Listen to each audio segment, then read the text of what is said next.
Pues bien, entonces ya retomando nuestra temática, habíamos visto en la última ocasión la cuestión del en sí o el para sí, ¿no? Y como dice Florensky, en sí mismo, el para sí malévolo y mezquino es una agonía perpetua, una tentativa tan incesante como impotente de salir del estado de nuda ipseidad.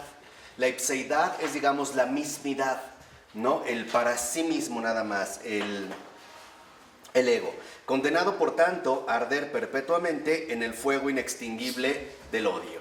Entonces aquí vale la pena retomar este aspecto porque hoy también hablaremos, por ejemplo, de la auténtica penitencia, de cómo es que esta, digamos, penitencia se realiza, que era un aspecto que no habíamos tocado antes, pero que vale la pena ya detectar de manera muy clara. Entonces, digamos, el para sí es anularse o cerrarse a todo lo demás. No hay un para algo más, no lo hay. Simple y sencillamente es como un nudo en el cual quedamos atrapados. Florensky no dudará en decir que la figura más cercana que tenemos es como la serpiente que se muerde su propia cola, ¿no? Queda entonces encerrada. ¿Y por qué es, digamos, como la manifestación del odio? Porque finalmente cuando uno queda atrapado en el para sí, lo que odia es cualquier cosa que no sea uno mismo. Uno se ha cerrado, uno se ha negado, digamos, a cualquier otra interferencia exterior. Dice, es la identidad vacía del yo consigo mismo, de un yo que no puede evadirse de los límites de un instante único, pero eterno, de pecado, de tormento, de furor contra Dios y contra su propia impotencia.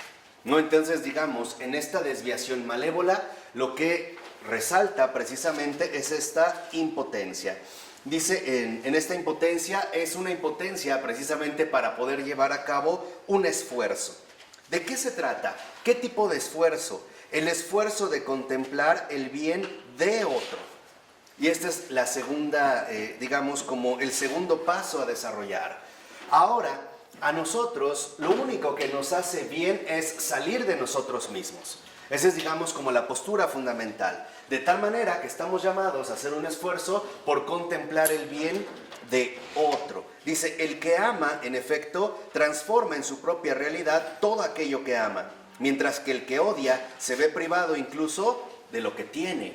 ¿Por qué? Porque se va anulando a sí mismo. Entonces, tenemos aquí precisamente cómo hay dos dinámicas, por así decirlo, completamente distintas, que sería la dinámica del odio y la dinámica precisamente del amor. Y cita, ¿no?, pasaje de Mateo, capítulo 10, versículo 39. El que conserve su vida la perderá, y el que pierda su vida por mi causa la conservará. Entonces, lo primero que nosotros podemos percatarnos es que para poder vencer el para sí, que es como esta, digamos, inclinación, ¿no?, malévola que hay en nosotros, el quedar atrapados en nosotros mismos, en esta individualidad aislada, en esta identidad impotente, tenemos que realizar el esfuerzo de contemplar el bien de otro. Incluso dice Florensky, todo lo que acabamos de decir no representa otra cosa que una traducción en lenguaje ontológico, filosófico, de la parábola de los talentos. Dice, el talento es la facultad espiritual otorgada por Dios a cada uno de los hombres de ser el creador de su propia persona. Es la imagen de Dios. Entonces, aquí lo que tenemos es que en efecto aparecería la figura del talento, ¿no? Va a comentar aquí, vamos a hacer como mucha exégesis también bíblica, partiendo de Florensky, va a hacer referencia precisamente a la noción del talento. Dice, bueno, ¿qué es el talento en este caso? Estamos en la 208, en el último párrafo, ¿no? El talento es una facultad espiritual. Aparece como una facultad espiritual, el cual le es dado a cada, a cada uno de los hombres para que sea el creador de su propia persona.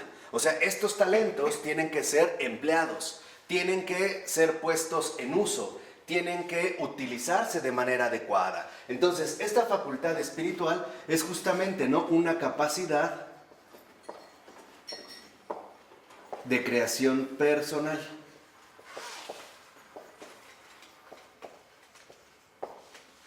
Es una capacidad de creación personal y por lo tanto es la imagen de Dios. Si lo vemos, incluso en la parábola de los talentos, Dios primero da estos talentos y después espera a que aquellos que lo hayan recibido, ¿no?, los empleen, los fructifiquen, los multipliquen. Entonces, esta capacidad de creación personal es justamente nuestra imagen de Dios.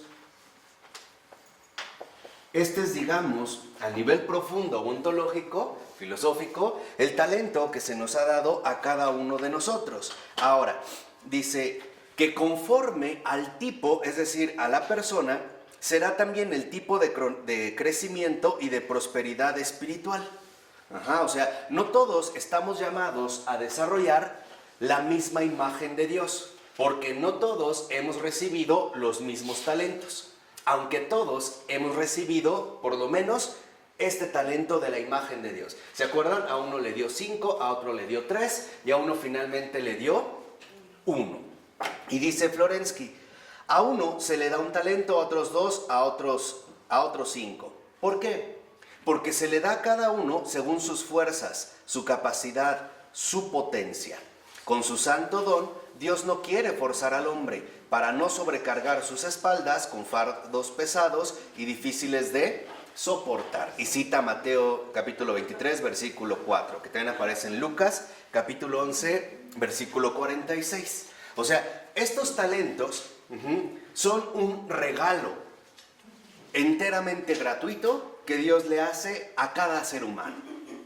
Pero con ello, el hecho de que le dé el talento no significa que lo obliga a desarrollarlo. Así como al que le dio el talento no lo obliga a que lo multiplique. Simplemente Él da, ¿no? Y nosotros tendríamos en este sentido que responder. Ahora dice, sabemos que el que recibió 5, finalmente se le dieron otros 5. Al que se le habían dado 2, se le dieron otros 2. Y dice Florensky, ¿qué significan estas palabras? Dice, si los talentos son la imagen de Dios, ¿cómo podría el hombre, por su propia industria y esfuerzo, por su propio esfuerzo creador, añadir algo más a su ser deiforme e incluso redoblar su imagen de Dios? Dice, se entiende que no está en las manos del hombre el crear esta imagen, sino solo él asimilarla. Lo mismo que la fuerza viva del organismo no crea su propio alimento, sino que lo asimila. Entonces, para nosotros, el aprovechamiento del talento significa que esta imagen de Dios tiene que ser asimilada. O sea, tiene que ser encarnada en nuestra propia persona. En la medida en que nosotros vamos encarnando esta imagen de Dios, en la medida en la que vamos aprovechando este talento, será justo la medida en la que se vaya desarrollando nuestra propia creación como personas. Entonces, mientras más asimilemos, encarnemos, ¿no?, este talento, esta imagen, más personas seremos. Mientras menos la asimilemos, o sea, mientras vayamos y enterremos el talento, entonces en lugar de ser personas nos iremos degradando poco a poco. No llegaremos a ser lo que se ha pensado para nosotros, ¿no? Digamos, no tendríamos en este sentido un progreso. Dice, el hombre no hace crecer su persona, no tiene la dinamis para ello, sino que adquiere un incremento recibiendo y haciendo propia la imagen de Dios de otras personas. Vean la diferencia. Esta imagen de Dios que va a ser asimilada, encarnada, quiere decir también, como dice Florensky, que tiene que ser apropiada. Se tiene que llevar a cabo un acto de apropiación. Entonces, para ser asimilada, a su vez, se requiere un acto de apropiación. Pero esta apropiación solo puede ser dada a través de otras personas.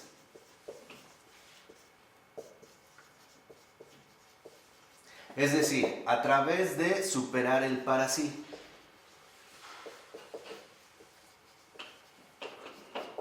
Es decir, a través del amor, que sería justamente lo opuesto de manera radical al odio.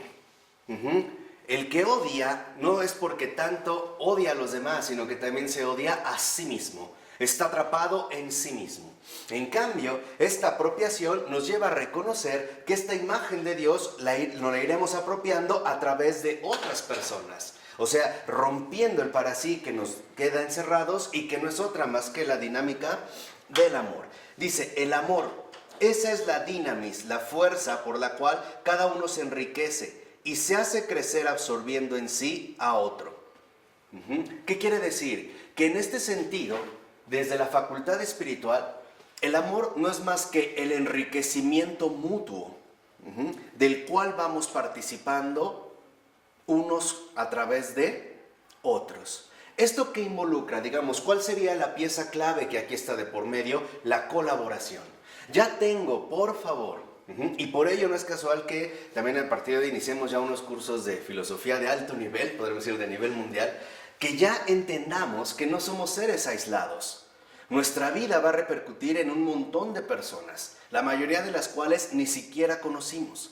Y es la manera en la cual estamos llamados a establecer una auténtica comunidad, a través de reconocer que el amor es justamente un enriquecimiento mutuo. Esto significa que entonces en este enriquecimiento mutuo yo debo entender cuál es el papel que me toca. Y el papel que me toca y que en realidad nos toca a cada uno de nosotros es doble. Por un lado, dar. Ahora, ¿qué estoy llamado a dar? Pues lo mejor. ¿Qué quiere decir? Mis propios ¿qué? Talentos. Es decir, lo que estamos llamados realmente a compartir con los demás es nuestra propia imagen de Dios. En la medida en que trabajemos este talento, en la medida en la que la encarnemos, en lo que lo vayamos asimilando, entonces el enriquecimiento será verdaderamente auténtico y positivo. ¿Estamos? Pero al mismo tiempo debo de reconocer que esta exigencia no solo me propone, por así decirlo, un papel activo, como el que acabamos de mencionar, sino también un papel pasivo. Es decir, estoy llamado a reconocer que por mí mismo no llego a ningún lado. Necesito ser complementado, necesito ser enriquecido por los demás. O sea, que no voy solo, que no estoy solo. Esta no es más que, digamos, una inicial dinámica de la vida trinitaria. De esta entrega total hacia los demás, pero también el recibir completamente a los demás. Es decir, es formar una verdadera comunidad. Dice, ¿y de qué manera entonces se alcanza esto? Por medio de la entrega de sí mismo al otro, que es lo que acabamos de decir, la parte activa. Pero no solo se trata de que yo dé, o sea, de que asuma un papel activo. También estoy llamado a reconocer que poseo un papel pasivo, es decir, receptivo. Es como si en una relación humana una persona solo se dedicara a dar todo su amor al otro, pero no es capaz de recibir el amor de la otra persona. Entonces sería una relación enferma. Empezaría a quedar, digamos, de manera distorsionada. O sea, aquí sí, literalmente, este enriquecimiento mutuo es una auténtica cooperación. O sea, es una operación compartida. Por eso va a insistir Florensky que el hombre en realidad recibe en la misma medida en la que se da a sí mismo. Vamos a decirlo de esta manera. Supongan, por tomarlo lo que tenemos a la mano, que en esta botella, ok, ahí está su talento, está el agua. Si esta persona no da su contenido, si no se da al otro, jamás va a poder ser enriquecida. Se va a quedar estancada. Y ustedes saben que incluso el agua, cuando se estanca, se pudre. Por eso el agua de un río es fresca, porque siempre está en movimiento. En cambio, en la dinámica del amor, si yo doy agua y me vacío, es ese vacío el que va a ser llenado continuamente. ¿Sí queda claro o no?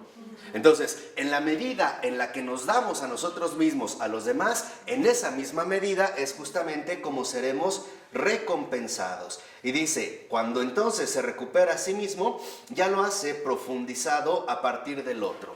Y por lo tanto, redobla su ser. Fíjense qué bonita expresión. Esta cooperación nos lleva a redoblar nuestro ser. Y ahí se ve la fecundidad del amor. ¿Por qué se redobla el ser? porque ahora ya no soy yo solo, sino que también soy a partir de lo que me ha sido dado, a partir precisamente de lo que se me ha logrado o de lo que se me ha aportado y yo he recibido. Entonces, en realidad, este redoblar nuestro ser es lo que se llama básicamente enriquecimiento.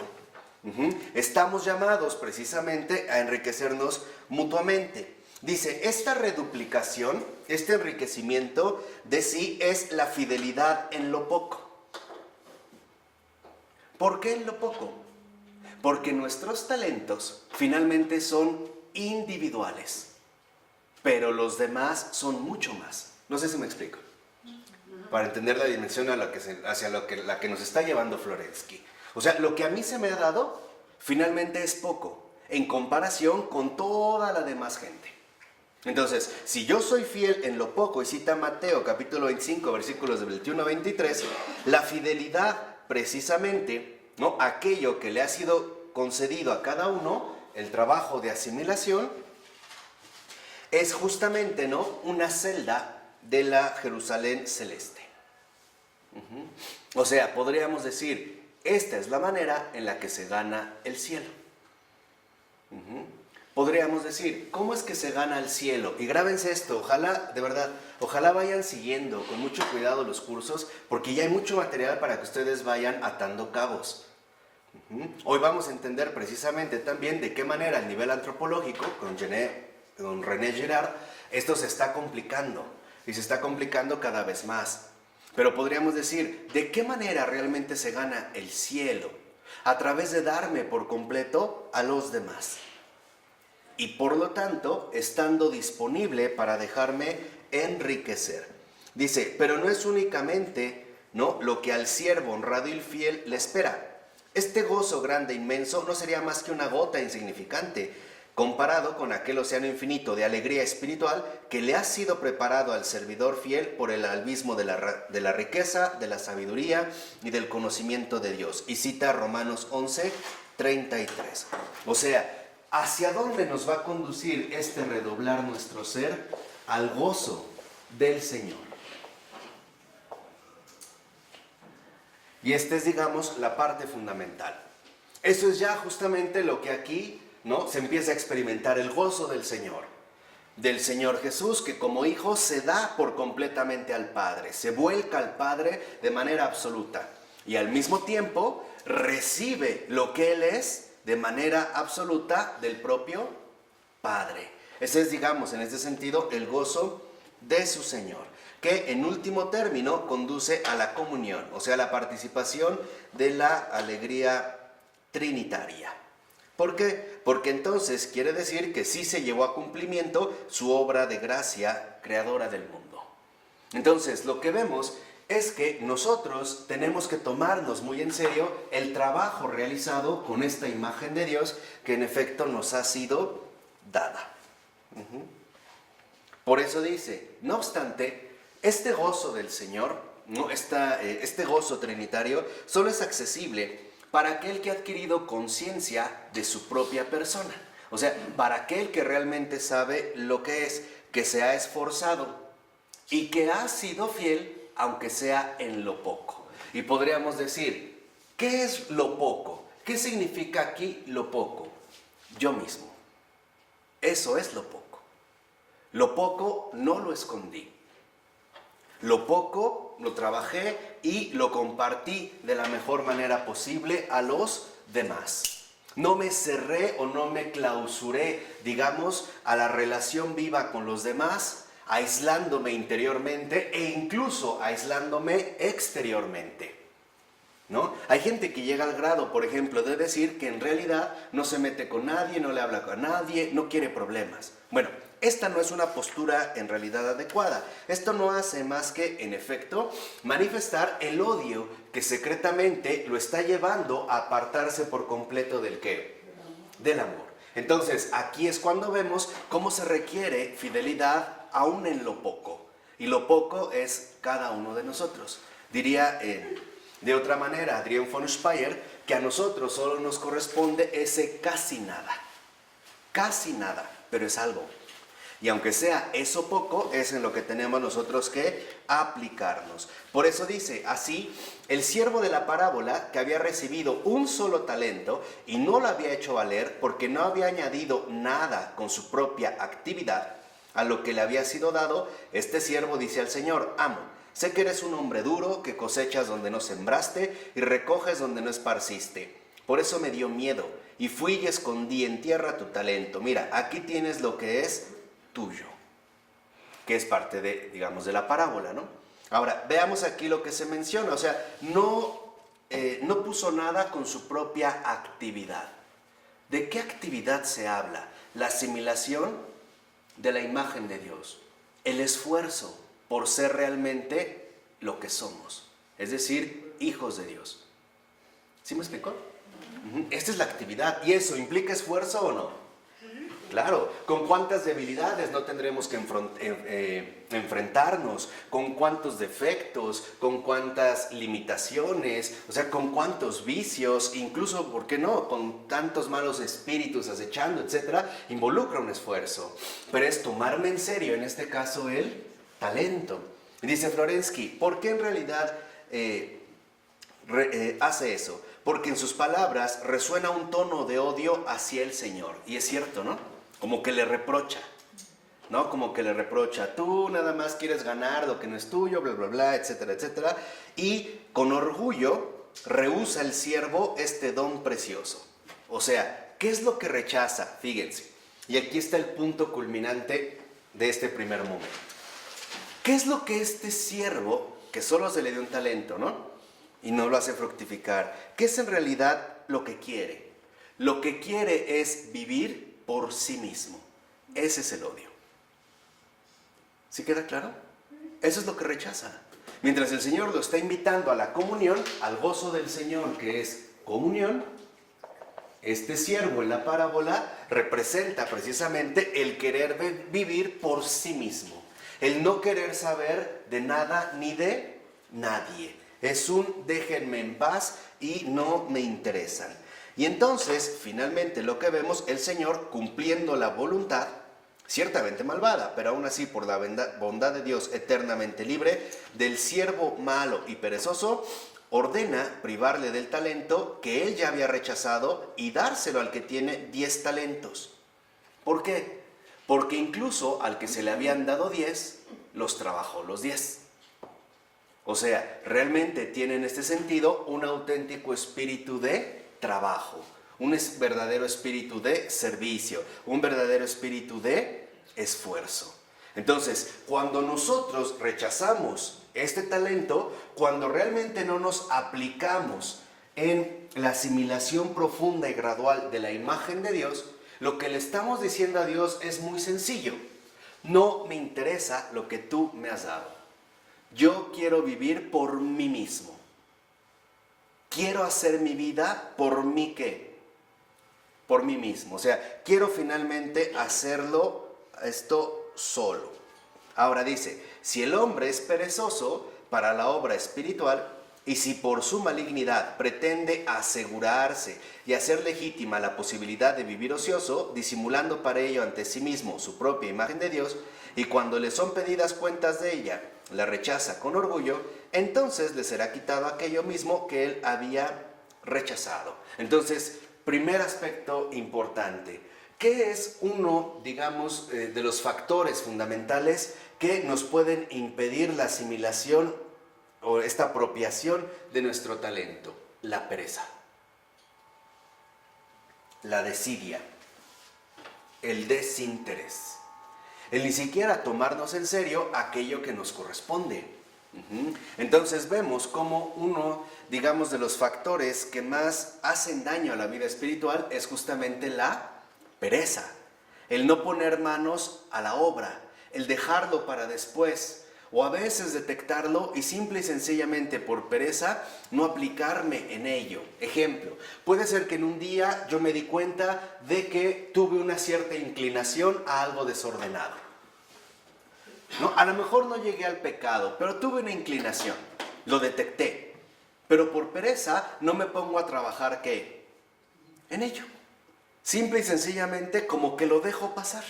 ¿no? Como que asumo que no pasó nada y que, ay, hombre, no es grave, lo dejo. Pero cuando yo quiero recapacitar, he dejado pasar un montón de cosas. Y entonces ya no me es tan fácil, ¿no?, poderme enmendar. ¿Sí me explicó o no? Hay quienes llegan a la pereza que ni siquiera hacen un mínimo repaso del día, de la vida que tuvieron en ese día. Ni eso. Siempre llegan ya cansados, aburridos, tediosos, con ganas de roncar, ¿no?, con ganas de dormir y desaparecer como si no pasara ¿qué? Nada. Eso es decirle a Dios, no me interesas. Lo tuyo no me ¿qué? No me interesa. Quiero vivir por mí mismo.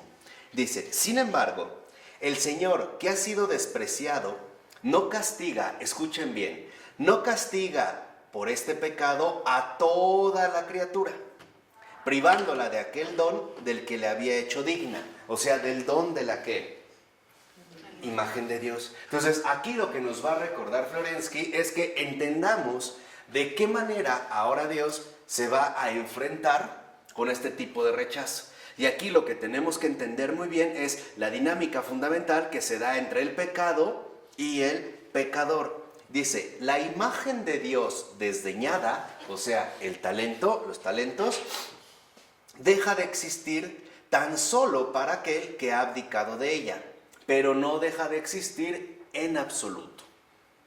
O sea, finalmente, esta imagen de Dios claudica, es abdicada, es anulada por el que lo ha rechazado, pero no se aniquila absolutamente. Vamos a decirlo así, esta base inicial, primigenia, no se va a quitar de manera absoluta. Dice, los justos, por ejemplo, que han entrado en el gozo de su Señor, en el gozo por toda imagen de Dios creada por Él, adquieren y asimilan a sí mismos en esta alegría compartida con el Señor también este don de Dios que ha sido abandonado. ¿Qué quiere decir? Que los justos que han entrado en el gozo del Señor, o sea, la comunión de los santos, esto que fue despreciado, ¿no?, por este siervo malo e inútil, es absorbido ¿por quién? Por ellos, por los justos. O sea, nada se pierde. Nada se pierde. Él lo rechazó, ok, se va entonces al gozo de los que ya, más bien, se va a aquellos que ya han entrado al gozo de su Señor. O sea, ya tienen, ahora se les va a dar ¿qué? Más, hasta el derroche. Y esto es también un criterio que debemos de entender. Piensa, por favor, ya, ¿cuáles son tus talentos? ¿Cuáles son? Porque a lo mejor por pereza ni siquiera los has detectado. Tienes buena memoria, tienes facilidad de palabra, tienes capacidad de dibujo, tienes un pensamiento geométrico o facilidades matemáticas. ¿Cuáles son? Esos son tus talentos. Y a partir de ahí, lo que tiene que emerger es la imagen ¿qué? De Dios. Tienes buena voz, preparas una buena comida, qué sé yo, ¿cuáles son tus talentos? No me vengas con que tu talento es tu talla de cintura. Eso no es. O tu nariz romana, ¿no?, a la griega. Eso no es tu talento. O sea, los talentos es ¿qué hay en mí que puedo manifestar en el mundo como imagen de Dios? Esos son mis talentos. Y esto es literalmente en lo que tenemos que aplicarnos. Dice, en cambio, el siervo indigno es excluido del gozo de su Señor, o sea, se queda fuera de este gozo, en la noche que está fuera de Dios, o sea, en las tinieblas exteriores. Es tanto como decir, lo que no quiso trabajar, ellos sí lo quieren. Piensen un poco en la imagen de Teresa de Calcuta. Cuando iba, por ejemplo, en las calles de Calcuta y ya conocía a sus hijas, las prostitutas, les decía, ya estás embarazada, ¿verdad, hija? Sí. ¿No lo quieres? No. Está bien, dámelo. Pero no lo mates. Yo sí lo Yo sí lo quiero. Dámelo a mí. O sea, yo sí lo recibo, ¿no? Tú no lo quieres, está bien. No me des explicaciones. Lo único que sí es, entonces dámelo a mí. Entonces, podemos ver que en efecto, de esta manera, va a decir Florensky, se va a percibir una serie temporal que al mismo tiempo demuestra el carácter sobretemporal de aquel que lo percibe. O sea, en pocas palabras, el yo puede elevarse por encima de sus condiciones empíricas.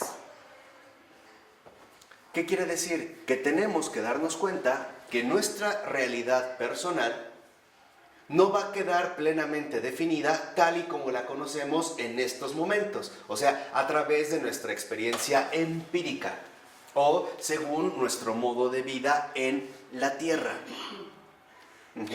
Sino que hay una dimensión que ya no es empírica, que es enteramente espiritual, a la cual también le debemos de poner mucha atención, porque lo que se opone al gozo del Señor son las tinieblas exteriores.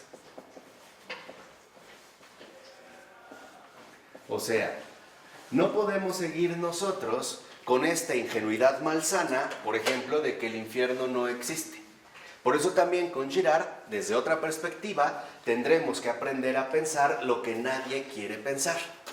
Nada de ingenuidades falsas, como ya nos lo mostró en la clase anterior, de que como Dios es bueno, caemos en un origenismo vulgar y entonces a todos nos va a perdonar, ¿no? Porque es bueno. Y ya Florensky nos explicó, para que no se les olvide, que no solo se trata de la bondad de Dios, sino de yo también cómo respondo a esta bondad. Cómo realmente, ¿no? Digamos, qué papel hemos jugado cada uno de nosotros. Ahora, dice, entonces lo que vemos es que esta dimensión sobreempírica se puede básicamente diferenciar a partir de dos aspectos. El gozo del Señor, la comunión, no es más que la santidad. Mientras que las tinieblas exteriores no es más que el pecado. ¿Vamos bien? Dice, la santidad, por ejemplo, no es más que una percepción en este sentido de uno mismo ya libre. O sea, cada vez más victorioso sobre el para sí, sobre el egoísmo, sobre la negación, sobre el odio, mientras que el pecado es una esclavitud ya preliminar, una sujeción a sí mismo. Entonces, vemos que el pecado tiraniza, esclaviza. ¿A qué nos esclaviza el pecado? A nosotros mismos. El pecado, digamos, en ese sentido, de lo que siempre nos quiere convencer es de algo muy sencillo. Haz las cosas tú solo. No dejes que nadie te ayude, que nadie te aconseje. Todo lo tienes que realizar tú mismo, solito. Por eso el pecado es aislamiento. Y por lo tanto, quedar esclavizado a uno mismo. ¿El ego? Claro, ¿no?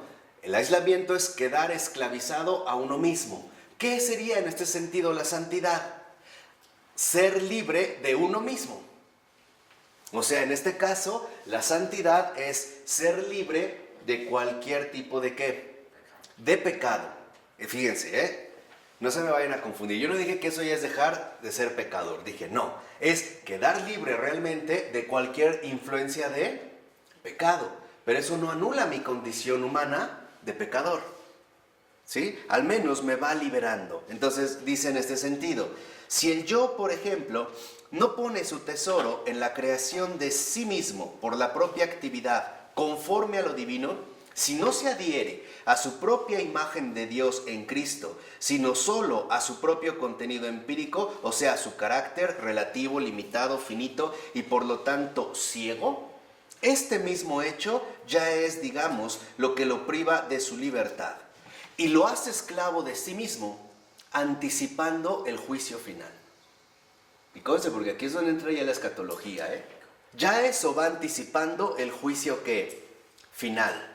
¡Tan, tan! El juicio final no solo está, digamos, supeditado o determinado por lo que Dios va a decir, sino también por la postura que nosotros hemos asumido de antemano. O sea, ¿por qué hemos optado? ¿Por el pecado o bien hemos optado por la ¿qué? La santidad? Mientras que la santidad es libertad, como ahorita lo mencionamos, el pecado es esclavitud. esclavitud de sí mismo. Es, digamos, las cadenas que impone el para sí. Dice en este sentido. Entonces, podríamos decir que el pecado no es más que la autoafirmación ciega del yo. Ese es el pecado. Es la autoafirmación ciega del yo. Incluso se llegan a dar casos donde una persona claramente está en pecado y ya no lo ve. Al grado de que ella va a sostener que eso no es pecado. Está ya tan ciega que ni siquiera percibe que eso es pecado. Es más, lo va a tratar de neutralizar de todos los modos posibles, dando razones hasta más no poder, ¿no? Aventando un montón de excusas para no confrontarse con la verdad y por lo tanto seguir finalmente esclavizado a sí mismo, a su propio, en este sentido podríamos decir, parecer, ¿no? ¿Y de qué se trata entonces? De un deseo obstinado, sombrío e irresistible que se apodera enteramente de la persona. Y por lo tanto, Dios ya no resulta necesario. Es expulsado. Ya se considera que simple y sencillamente Dios aquí no tiene cabida. No, Dios no tiene por qué intervenir. Ya no tiene ninguna cabida en mi propia vida. Dice, y mientras más, por ejemplo, se empeña en satisfacerse a sí mismo, más se va volviendo ardiente su propia sed interna, llevándola incluso al nivel de la cólera. O sea, ya finalmente podríamos decir a la ira. Y por lo tanto, va a decir, reconocerá que en último término, él mismo ya está adelantando el juicio final. Podríamos decir, él mismo ha optado libremente por sí mismo, para sí mismo, ¿no? Este juicio final. Para sí.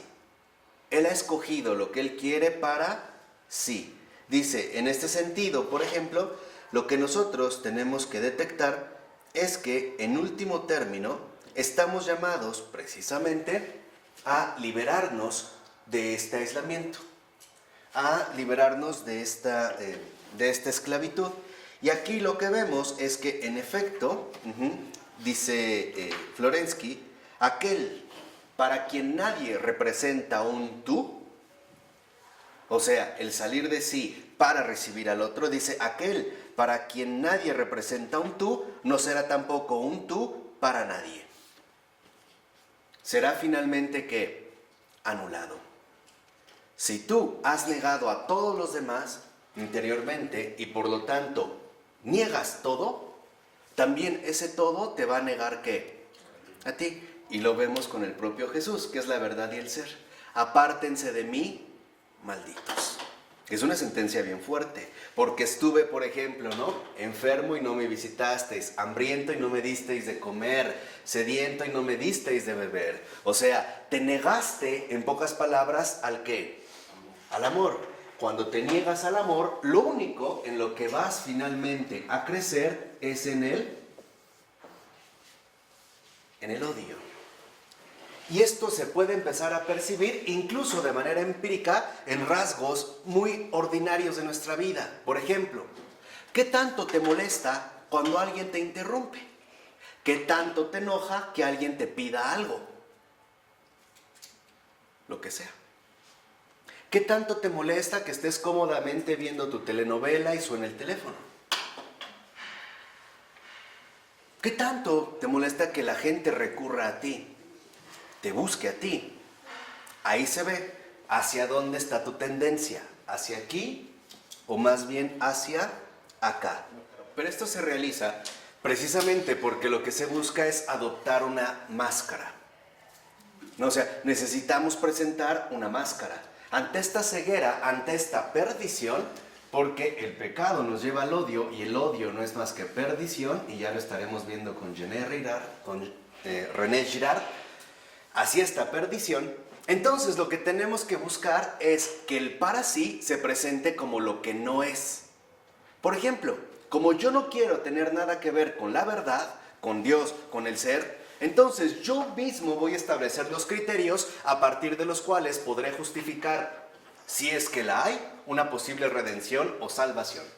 Es tanto como decir, me estoy llenando los bolsillos para que cuando llegue ante Dios le aviente los billetes. Le diga, mira, yo pago. Es más, me debes. Por eso dice Florensky, este para sí no es más que la piel vacía de la persona, sin cuerpo, una máscara, algo que carece de substancialidad, que es lo que nosotros percibimos. O sea, ¿qué quiere decir? Que se trata únicamente de algo exterior, pero no es algo que realmente se ha vivido de manera auténtica. Dice, ahora lo que nosotros podemos ver es que, dice Florensky, considero aquí, por ejemplo, evidentemente el caso límite de una completa satanización. Entonces, ¿hacia dónde es que nos dirige el pecado? Hacia la satanización. Dice, claro, yo estoy considerando, obviamente, desde este punto, que la perdición es justamente ya el caso límite de la satanización. Ahí sí ya lo sabemos, ahí sí no hay ningún problema. Y el propio Jesús lo ha dicho justamente, ¿no?, en el Evangelio. Él sí ya está condenado, él y su pandilla, nada más. Él sí. Nos está hablando precisamente del caso límite de esta satanización. Dice, pero en general, este proceso de división, ¿no?, en nosotros, lo que podemos ver es que el Señor va a actuar en la parte que ha sido afectada. Y lo que va a hacer es amputar lo que el pecado infectó. Esto es, digamos, lo que vamos a tratar a entender ahorita, o vamos a tratar de entender a continuación. Llegamos hacia donde nos quiere dirigir justamente el ¿qué? El pecado, que en su caso límite deriva en último término a la perdición, es decir, ¿a la qué? A la satanización, al infierno. Ahora, Florensky nos va a explicar cómo es que el juicio de Dios lleva a cabo una división, una separación, una escisión. ¿Sí? Dice entonces Florensky, el proceso misterioso del juicio divino consiste en una división, una amputación, una escisión. ¿Por qué? Va a decir, ¿no?, en ese sentido. Porque Dios, según su justicia, destruirá el pecado, pero tendrá misericordia del pecador. ¿Cómo? Fíjense, destruirá y castigará el pecado. Pero el pecado no es idéntico al pecador. Dice, es, por ejemplo, lo que ya tiene lugar de manera manifiesta en el sacramento. Dice, ningún sacramento hace del pecado algo que no es pecado. Ningún sacramento hace del pecado algo que no es pecado. Dios no justifica la injusticia, pero el sacramento, fíjense, lo que hace el sacramento, llámese confesión, Eucaristía, bautismo, matrimonio, etcétera, etcétera, todos estos sacramentos, lo que hace es amputar la parte pecadora del alma y la sitúa ante el que recibe el sacramento de dos maneras. Vean, ¿qué es lo que hace el sacramento en este sentido? El sacramento, amputa el pecado. Esa es, digamos, la parte fundamental del sacramento. Dice, lo amputa, lo corta. Y lo hace de dos maneras, el que la recibe, ¿no? De dos maneras. Objetivamente, como si ya no fuera nada. O sea, esto que ha sido amputado es finalmente considerado ya nada. Encubierto, vamos a decirlo así, cubierto por la misericordia. Y subjetivamente, como un mal encerrado en sí mismo, dirigido contra sí mismo como la serpiente que se muerde la cola. Dice, así se representa al diablo en los antiguos cuadros del juicio final. O sea, ¿qué quiere decir? Que en efecto el sacramento amputa el pecado y éste se enrosca sobre sí mismo, que era la imagen que se tenía en las representaciones del juicio final, ¿no? Corta esta parte, digamos, que se ha querido como adherir al alma. Dice, entonces el pecado se convierte en un acto separado del pecador. independiente y replegado hacia sí mismo. Y su efecto sobre todo lo que le es exterior llega a ser absolutamente igual a cero. ¿Qué significa esto? Que en realidad el sacramento amputa el pecado se enreda sobre sí mismo y entonces ya pierde efecto sobre nosotros. ¿Sí? Entonces el sacramento amputa el pecado y 2, nos da inmunidad.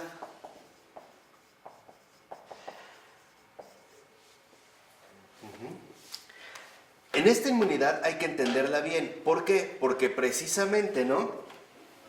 Esto se realiza a través del sacramento justo de la penitencia. Y aquí es donde cita, por ejemplo, Florensky, el Salmo 103. Dice, como dista el oriente del ocaso, así alejas de nosotros todos nuestros delitos. Por decirlo, en el sacramento, el Señor sabe que somos pecadores, pero no nos deja con el pecado. Justo lo que el Señor hace a través del sacramento es quitarnos, ¿qué? El pecado. ¿Entienden por qué el matrimonio?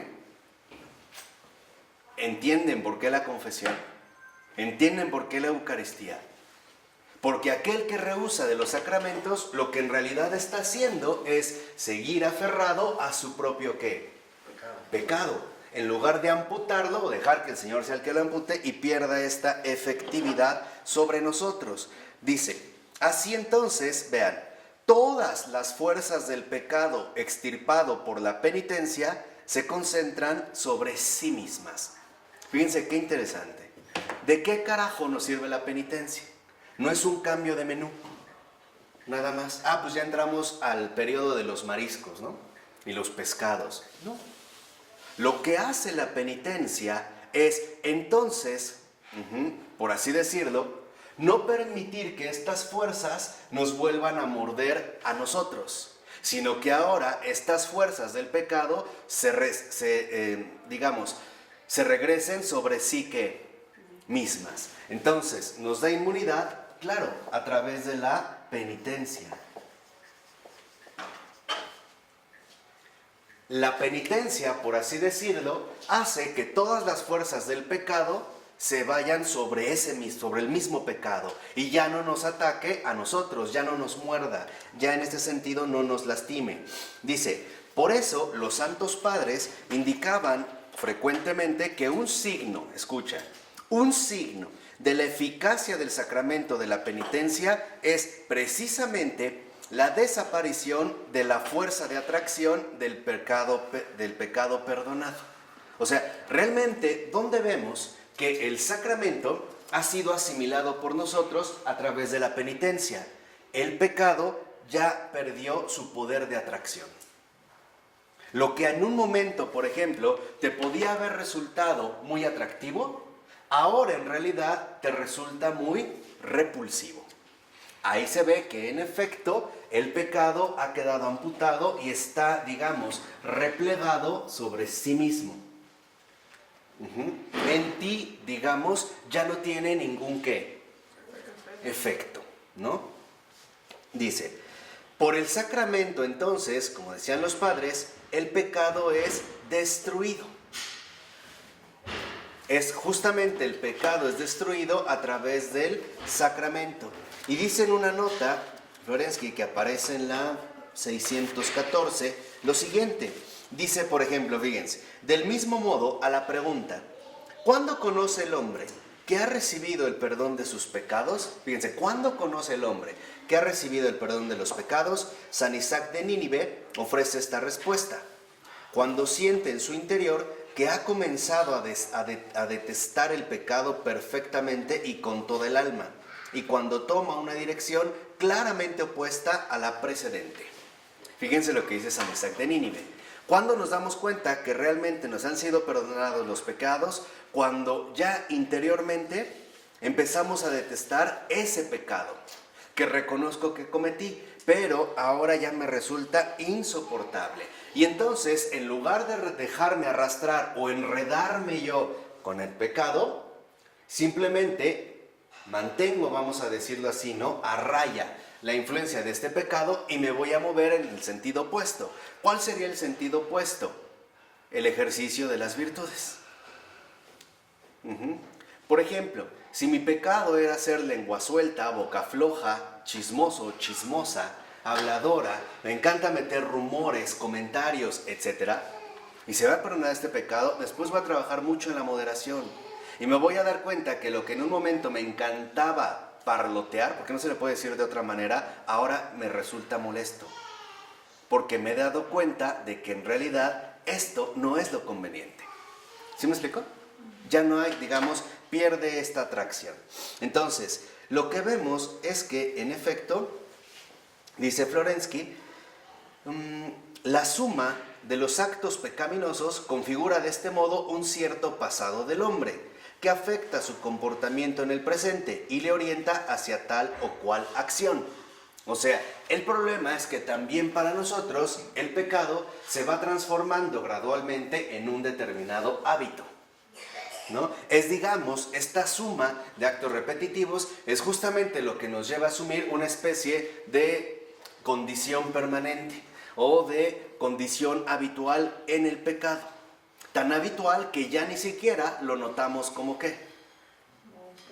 Como pecado, ¿no? Se ha vuelto tan normal para nosotros que ya ni siquiera notamos que precisamente estemos en el pecado. Dice, la transformación misteriosa y libre consiste precisamente en que el hilo de la vida humana se rompe de algún modo. O sea, ya hemos sido librados de esta cadena. Entonces, el sacramento nos da inmunidad, amputa el pecado y además nos hace libres de la esclavitud del pecado. Rompe este hilo misterioso del pasado. Dice, el pasado pecaminoso que se había formado en el hombre pierde su fuerza determinante, como si fuese expulsado del alma, y se vuelve extraño al hombre. Dice en este sentido Florensky, entendemos la dinámica del sacramento y el pecado. Dice, no es que el pecado sea olvidado o no se le impute al hombre en virtud de cualquier excusa externa a él. El pecado del hombre se aleja en sentido propio, es destruido en él. Deja de formar parte de su contenido interno y no se relaciona más que con aquel pasado que ha sido ya experimentado. Y este también es, digamos, el paso fundamental de la conversión. Lo que antes nos resultaba tan atractivo, el pecado, ahora nos resulta detestable. Lo que antes nos podía fascinar como pecado, ahora como pecado nos resulta inaceptable. Y entonces aquellas ataduras que nos llevaban aquí han perdido esta eficacia, ¿no? Hemos sido finalmente, como les dije, liberados. Y esto se debe a que es suprimido por, digamos, por orden directo de la gracia. Una gracia que se da de manera muy concreta a través precisamente del sacramento. Y a esto es precisamente a lo que se le puede llamar conversión. Fíjense, dice, he aquí lo que me escribía un monje con 65 años de edad. Le escribió a Florensky. Dice, esto sucedió hace tiempo, cuando andaba aún por los 31 años. Acababa de recibir la tonsura monástica y de ser ordenado hierodiácono. Tenía que dedicar tiempo a prepararme antes de celebrar. En algunas ocasiones la conciencia me decía, tienes que confesarte, así no se puede uno acercar a la comunión. Cosa que a lo mejor a muchos nos ha pasado. O sea, tienes que confesarte, así no te puedes acercar a la comunión. Dice, mi celda estaba al lado de la del Padre Espiritual. Pues bien, salgo de mi celda, me acerco a la puerta del espiritual, me detengo aquí y el pensamiento me dice, no es necesario, no vayas. ¿Para qué le vas a molestar? De todos modos, aún no es Cuaresma. Esas son las acechanzas que el pecado estipula. Esas son las insidias. Por ejemplo, a través de un ¿qué? Pensamiento. ¿Cuánta gente es? Hoy sí me voy a confesar. Ah, no hay mucha gente. Luego vengo. Así. Eso es seguir a esta esclavitud. Acuérdense, pereza, nada de pereza. Por eso hoy le vamos a subir el nivel intelectual. Ya nos tenemos que sacudir también la pereza intelectual. Dice, y bueno, espero ante la puerta y al final me voy. Y yo repito, no, no es necesario. Y entro en mi celda. La conciencia me repite, ¿qué haces? ¿Cómo te vas a poner a celebrar la liturgia? Ve y confiésate. Me acerco otra vez a la puerta del confesor y de nuevo el pensamiento me dice, anda, no es necesario, no vayas, no lo incomodes, no pasa nada. Me detengo, me vuelvo otra vez y la conciencia sigue con su ¿cómo te vas a acercar así al sacramento? Y así, tras una lucha prolongada, decidí finalmente hacer una oración y entrar. Al salir, me sentía como si me hubiera quitado una pesadísima pelliza. Me sentía de tal modo que me parecía poder volar, de tan ligero como estaba. Hasta tal punto el corazón daba saltos, lleno hasta rebosar de una levedad inexplicable, imposible de expresar en palabras. Tanta es la fuerza del sacramento de la confesión. Ahora entendemos algo. ¿Por qué la gente no se acerca a la confesión? Porque precisamente el pecado sabe perfectamente bien que una vez que se acerque a la confesión, el pecado va a ser ¿qué? Amputado, va a ser derrotado, va a ser finalmente aniquilado. Por eso hará todo lo posible para evitar que nosotros acudamos a la confesión, utilizando incluso comentarios desproporcionados como ¿para qué te confiesas si ese a lo mejor es peor que tú? O simple y sencillamente desprestigiando no solo la confesión, sino al mismo sacerdocio. ¿Y por qué no de una vez a la iglesia? Así nos aseguramos de manera tajante que nadie sea liberado de su propio ¿qué? Pecado. Y por lo tanto continuar en la esclavitud. Dice, y la Santa Eucaristía, fíjense, esta es la parte de la amputación, ¿no? Estamos en la confesión, de penitencia. La Santa Eucaristía aplica un bálsamo cicatrizante sobre la herida de la penitencia, pero ella también juzga al que comulga. O sea, digamos, en la penitencia y en la confesión, el pecado es destruido y nos queda una herida, ¿no? Nos amputaron un tumor. La Eucaristía lo que nos hace es poner un bálsamo cicatrizante en esta herida. Por eso van ¿qué? Van ligados, van de la mano. Dice, ahora, sería ridículo examinar todas estas cuestiones desde la propia razón.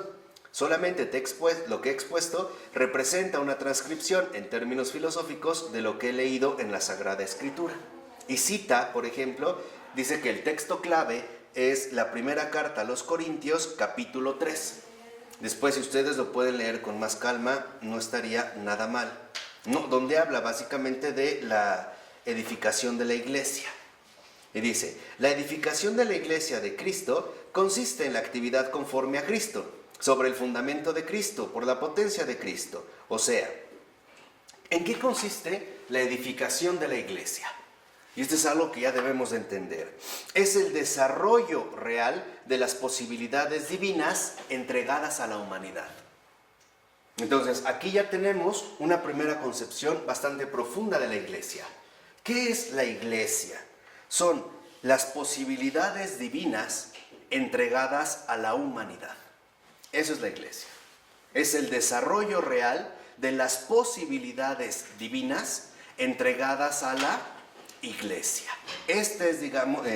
Entregadas a la humanidad. Esto es la iglesia, y lo vuelvo a repetir. Es el desarrollo real de las posibilidades divinas entregadas a la humanidad.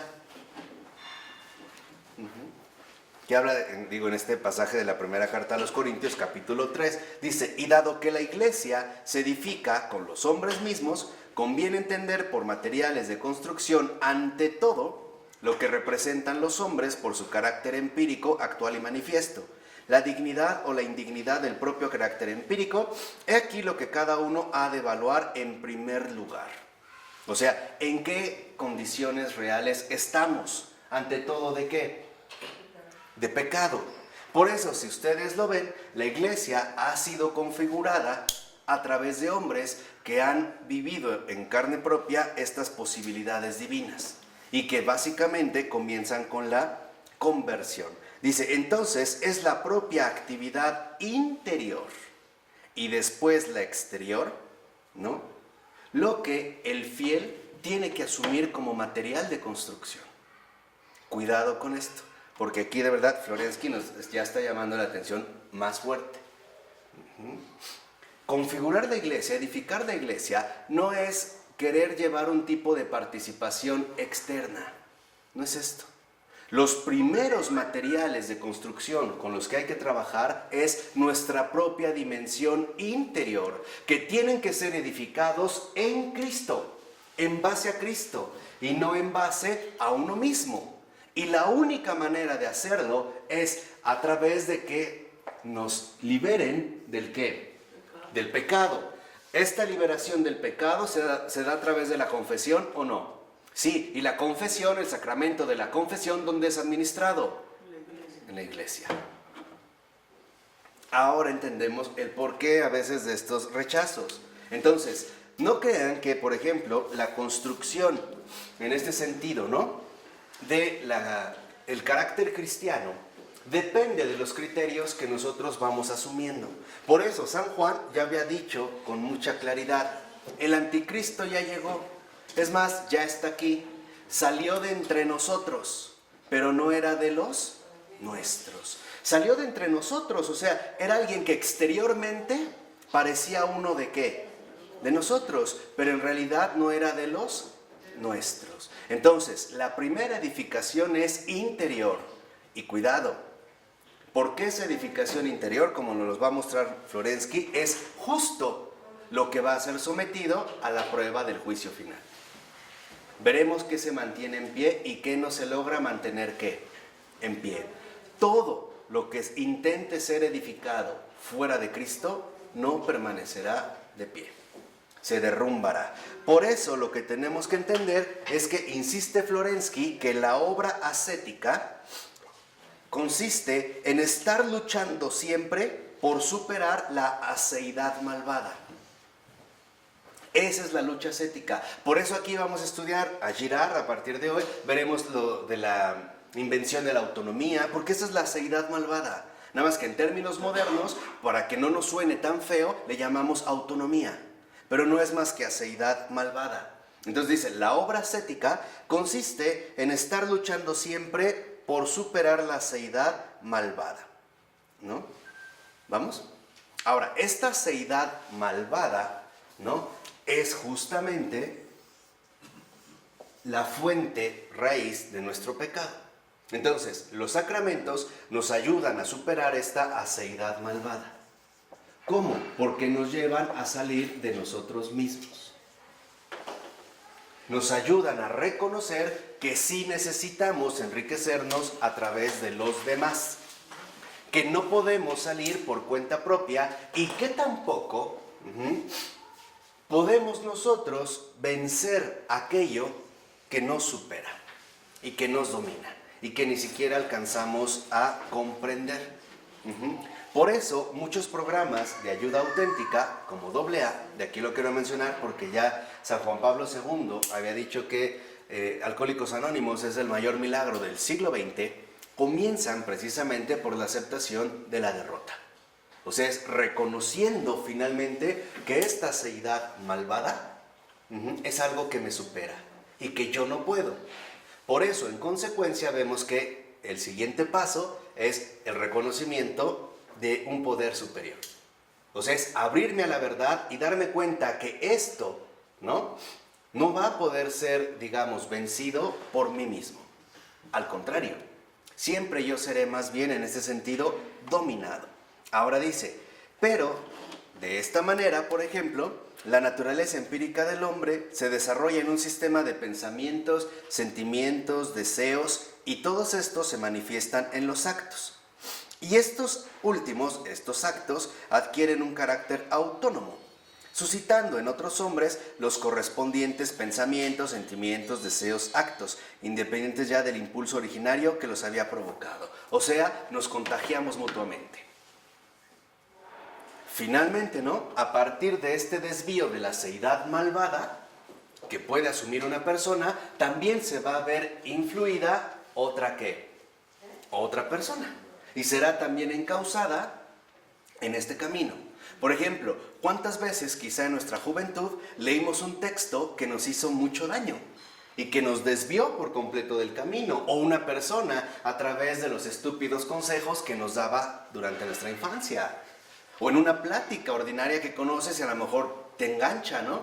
Te engancha, te atrapa. Porque lo que realmente ¿no?, nos seduce o nos resulta muy seductor es esta seidad malvada, ¿no? Es, digamos, como la trampa fundamental del pecado. Por eso dice, por la acción, ojo, y la acción es por excelencia la palabra, el carácter empírico adquiere una especie de cuerpo material en el cual difunde una fuerza espiritual. La acción no es más que nuestro testimonio. Y nuestro testimonio no solo va a dar, digamos, una especie de constancia externa, sino que también de esta acción, de este testimonio, se va a desprender una fuerza espiritual. Esta fuerza espiritual también va a perjudicar a los demás. Y en este perjudicar a los demás se va a empezar a desarrollar todo un sistema de contagio nefasto. Se hace ahí sí una verdadera pandemia. Ahí es, digamos, ¿no?, donde ocurre quizá como con la fruta. Si compramos un racimo de uvas y una está podrida, esta va a terminar afectando, llevando a la putrefacción a todas las demás. Ahora, dice, por ejemplo, ¿no?, que en efecto los frutos religiosos y morales, ¿no?, van a venir de la predicación, o sea, de la acción. ¿Qué significa predicación? Fíjense, que es, digamos,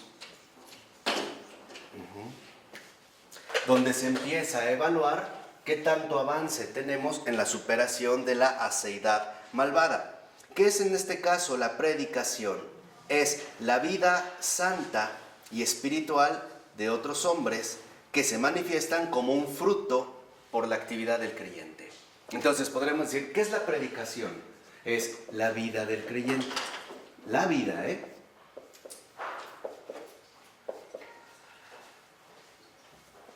es en este sentido la vida del creyente. Y la predicación, en tanto vida del creyente, solo es auténtica predicación si está basada en una vida santa. Si no, es engaño, fraude, mentira.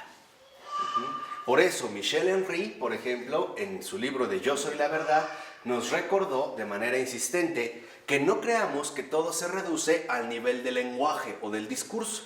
Dice, porque es justo el discurso el instrumento preferido para propagar la mentira. Es a través entonces de esta dimensión, ¿no?, la base de la predicación. ¿Por qué? Porque lo que vemos es que la predicación no es más que la manifestación de la auténtica vida interior. O sea, la vida ¿qué? Del creyente. Entonces, si la predicación realmente está brotando de una vida santa, la vida interior del creyente, entonces la predicación también aparecerá como una fuerza exterior.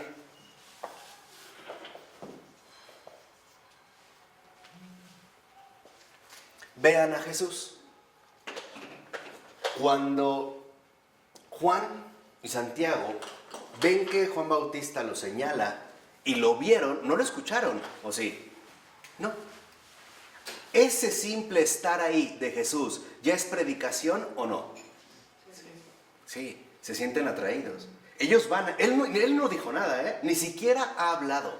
Ya es predicación, ya es, digamos, ¿no?, una vida santa en esta interioridad profunda de Jesús y que se manifiesta con fuerza exterior.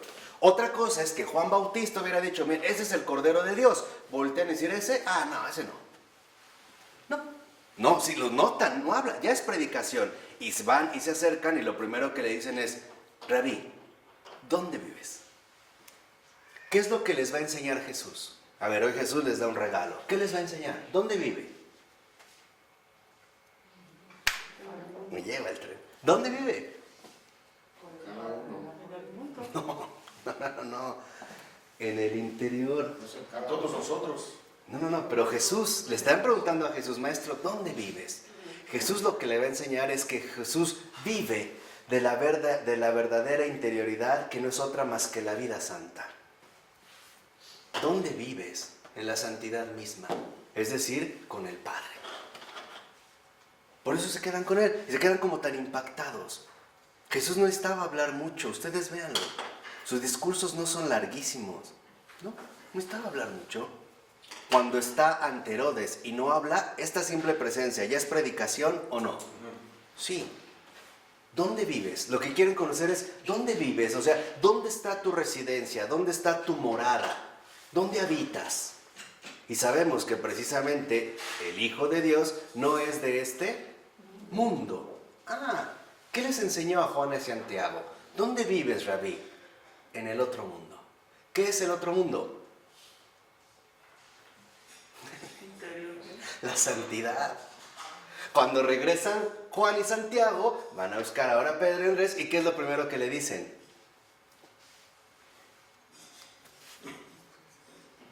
Hemos encontrado al Mesías, el ungido.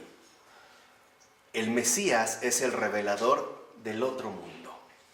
Este otro mundo, que en efecto después también, ahora sí, con palabras, también llevará a cabo, digamos, parte de esta predicación. Por eso va a decir Florensky que no hay nada más bello que la persona que en el instante secreto de la obra interior ha vencido el tormento de las angustias de su pecado y penetrada de luz permite ver en sí misma como una perla preciosa la centellante imagen de Dios. Vean qué hermosa imagen, dice Florensky, no hay nada más bello que la persona que en la secreta obra de la vida interior ha roto, ¿no?, con la afición al pecado, o sea, con la seidad que malvada, ha renunciado a sí mismo para que en él se manifieste, entonces, ¿quién? Dios. Por eso se acuerdan cómo Florensky nos dijo que básicamente todo depende de una disyunción, o él o yo. No hay opciones, o él o yo. Entonces, ¿qué es la vida santa? La vida santa en este sentido es renunciar a nosotros mismos, renunciar al sí mismo, al yo mismo, a favor de Él, a favor de Dios. Podríamos decir, ¿qué es la santidad? Si lo intentáramos resumir de un plumazo, que sí se puede, ¿eh? ¿Qué es la santidad? Muy sencillo. No yo, Él, siempre Él. Esa es la santidad, ¿eh? En la obra secreta, ¿no?, de la interioridad humana. No yo, Él, siempre Él. Y después iremos creciendo al grado de llegar a entender lo siguiente, por ejemplo. No yo, sino Él. Al principio, Él. Y al final, Él. Y siempre, Él. Y hoy, Él. Ayer, Él. Mañana, Él. Es parte precisamente de la labor interna. Entonces, lo que vemos es que en efecto, no solo la energía de la buena voluntad, sino también de la voluntad malvada, es justamente la que se va difundiendo, transmitiendo dentro de la misma sociedad. Dice, una vez, por ejemplo, suscitada esta ola que viene de la bondad o de la maldad, en el mar de la humanidad, sea buena o mala, ya no cesará nunca, sino que esta ola se pondrá, ¿qué?, en marcha, recubriendo toda la ola de la humanidad. Por eso recuerda, cada obra que tú realizas es desatar una ola. Esta obra puede ser buena o ¿qué?, o mala. Y hay mucha gente se verá arrastrada o beneficiada por esta ola. Por eso dice, aquel que la provocó, al mismo tiempo arrastrará con este movimiento producido a muchos otros. Entonces, un pensamiento, fíjense, nos da aquí la dinámica más o menos Florensky descrita. Dice, un pensamiento se ha concebido, y este que se ha concebido se ha hecho carne, ha nacido y ha crecido. Nada le hará ya retornar al seno materno. El pensamiento es el centro libre que genera la actividad. Basta con que iniciemos un pensamiento en un mal sentido para que éste empiece a desarrollarse, vaya creciendo, ¿no?, tome cuerpo. Y una vez que ha tomado cuerpo, ya no volverá al seno materno, sino que terminará finalmente, ¿no?, desarrollando su propio recorrido. Por eso menciona que tenemos que ver los materiales de la expresión de los diversos miembros de la Iglesia. Dice, no constituyen estos, con toda razón, la manifestación externa y el fruto de la vida interior de aquel que ha desarrollado una auténtica actividad religiosa, o sea, una verdadera dinámica cristiana. Entonces, si realmente nosotros estamos inmersos en esta vida creyente, que en el principio es profundamente interior, lo exterior se empezará a manifestar a su propio tiempo. Por eso va a decir, en último término, lo que vemos es que se trata de darnos cuenta que los predicadores son los mismos hombres, los propios hombres que se van desarrollando según cada uno su propia obra religiosa. Entonces, ¿cada uno de nosotros es un predicador? Sí, aunque no hable. No se limita, vamos a decirlo así, precisamente al discurso, sino que tiene que ver, en efecto, con el núcleo central de la cuestión, donde entonces está la raíz fundamental de nuestras obras. Aquí. Ahí está el núcleo profundo de la obra. Por eso el Señor dijo, por sus obras los conoceréis. Ahí están sus obras. ¿De dónde provienen? ¿De dónde han nacido? Han brotado desde lo más que interior. Obviamente, si esta vida interior está dada en la santidad, ¿cómo será la predicación que se dé? ¿Obras de qué? De santidad.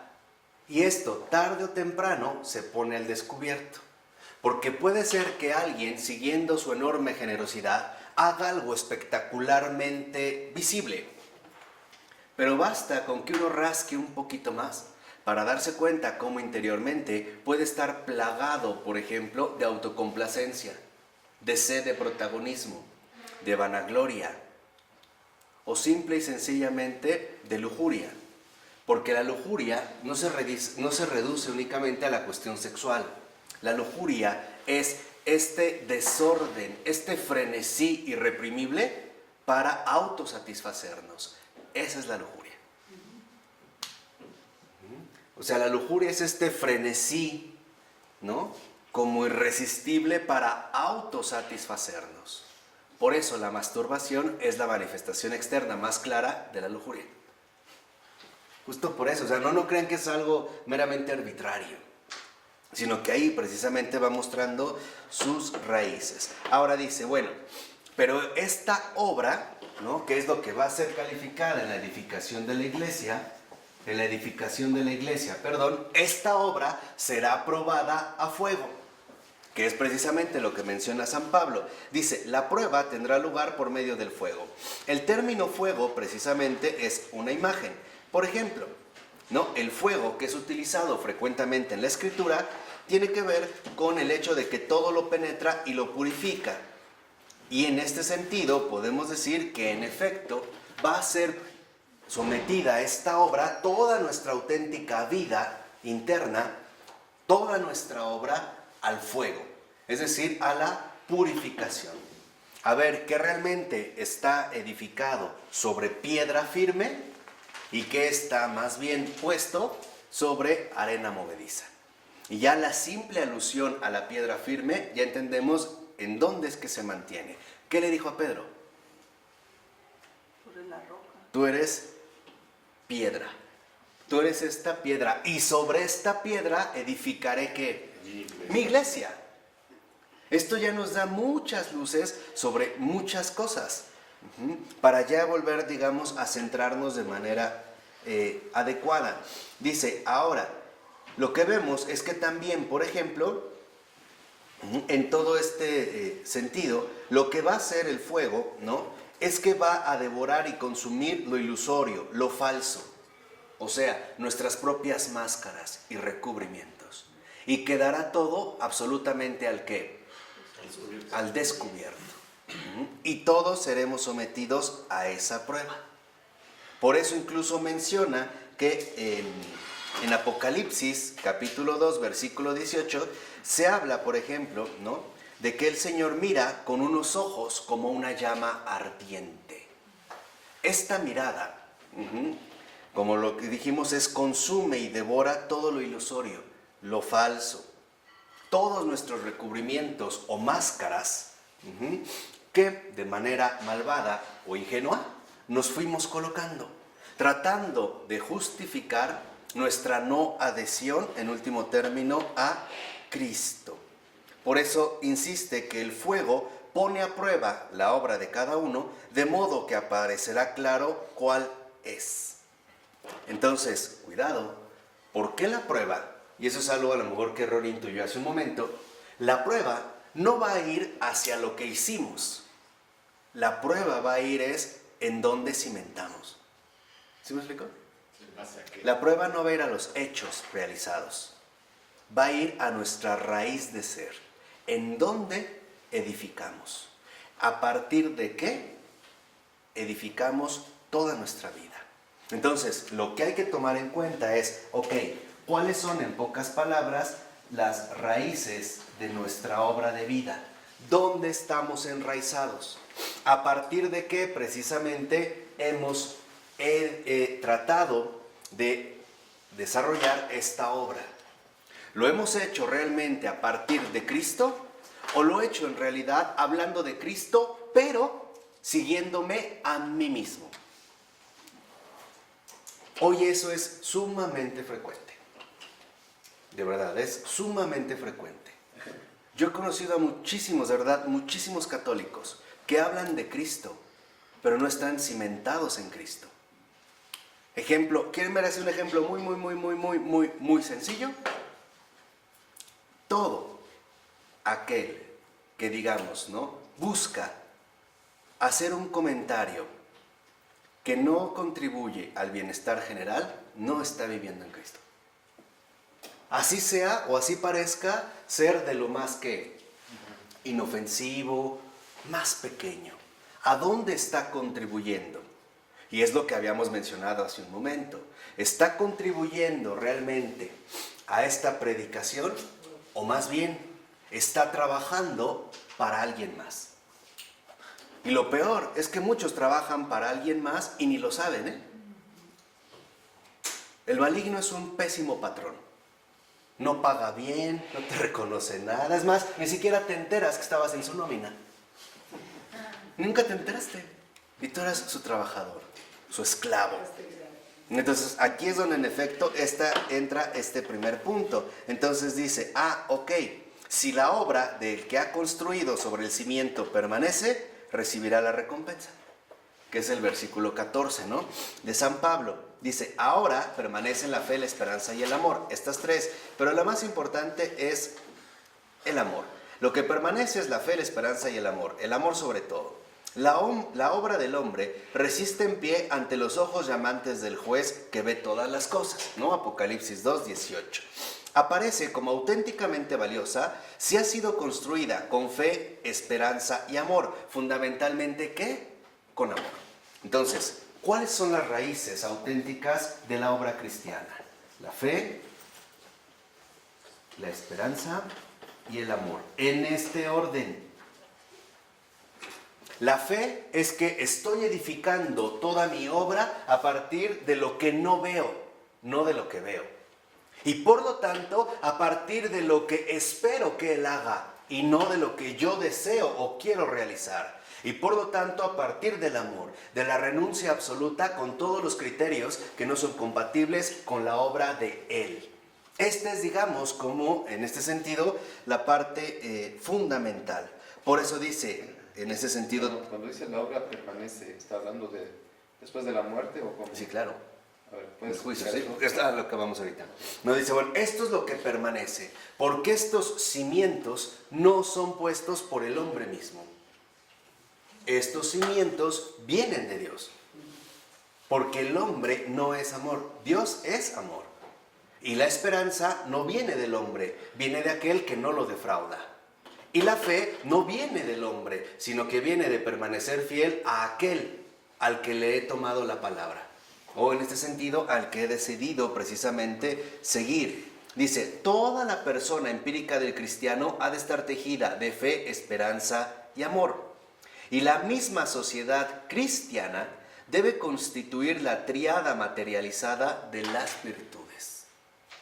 La fe, la esperanza y ¿qué? El amor. Por ejemplo, ¿Cuántas veces no hemos escuchado que alguien dice que es católico, pero solo habla de lo que ve? No sabe nada de lo invisible, nada.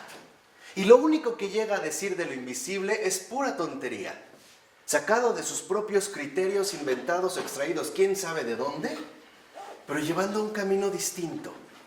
¿Cuánta gente no se dice católica y en realidad en lugar de edificar sobre la esperanza, siempre más bien está edificando sobre sus propios intereses y conveniencias? Siempre calculando las ganancias que va a obtener a partir de su propia disposición de vida. Por no hablar ya de cuántos se dicen católicos y en realidad de amor, lo único que hacen es seguir contagiando un montón de almas con el odio secreto que anida en su corazón. Y esto es peor, porque estas personas cuando abren la boca escupen veneno.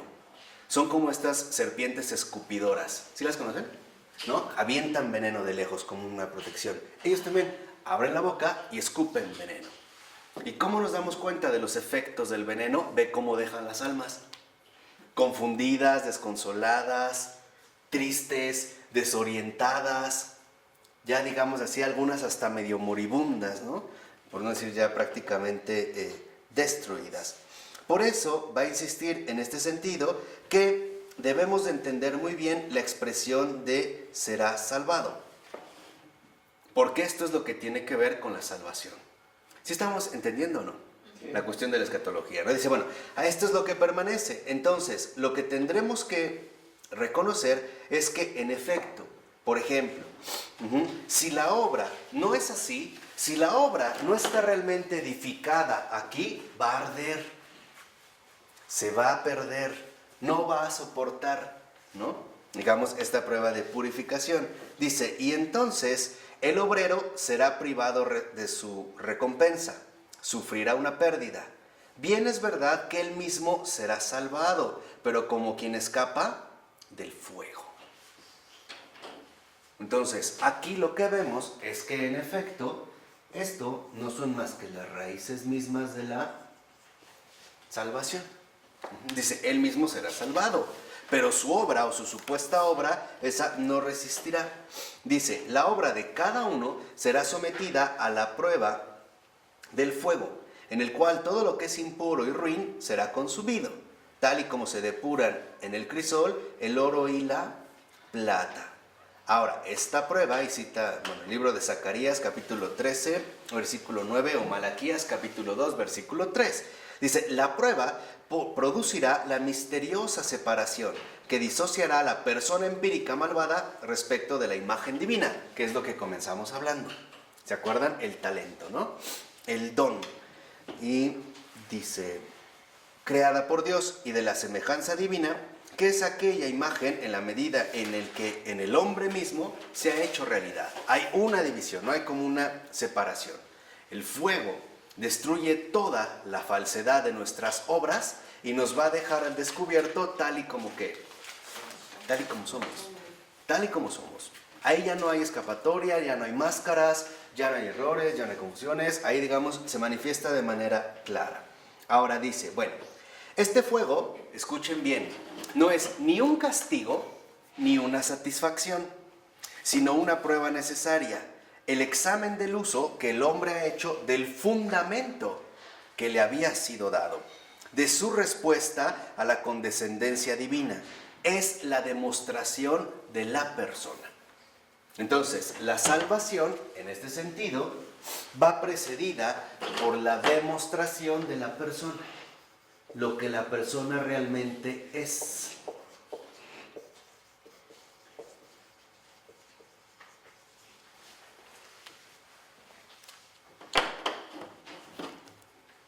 Dice, si aparece que la imagen de Dios latente no se ha manifestado concretamente como semejanza divina, o sea, si no trabajó el talento, si lo rechazó, etc., ¿no? Si el hombre ha escondido en la tierra el don de la imagen de Dios, si no lo ha aprovechado ni lo ha hecho fructificar, si no ha divinizado su aceidad, si no ha llevado a cabo la prueba de sí mismo, Entonces la imagen de Dios será sustraída de su aceidad no divinizada, que es lo que vimos hace un momento, ¿se acuerdan?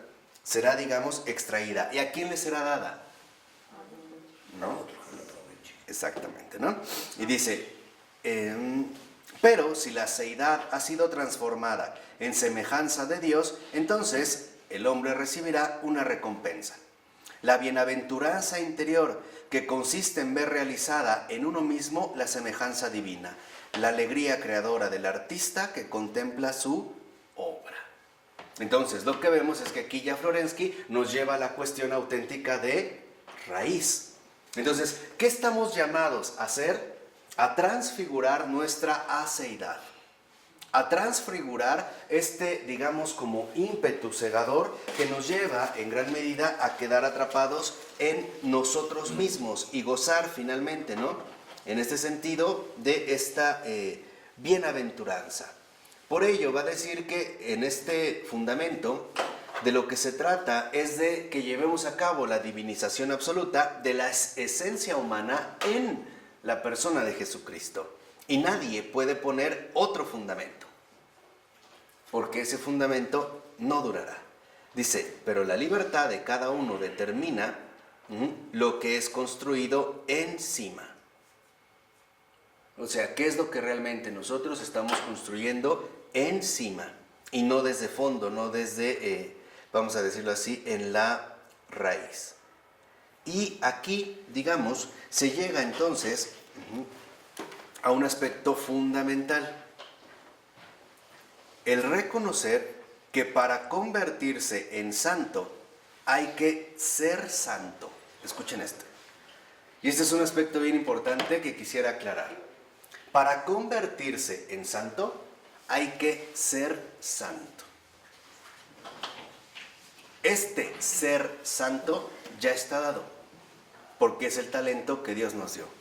O sea, la imagen divina. ¿Qué es entonces en este sentido lo que nos toca?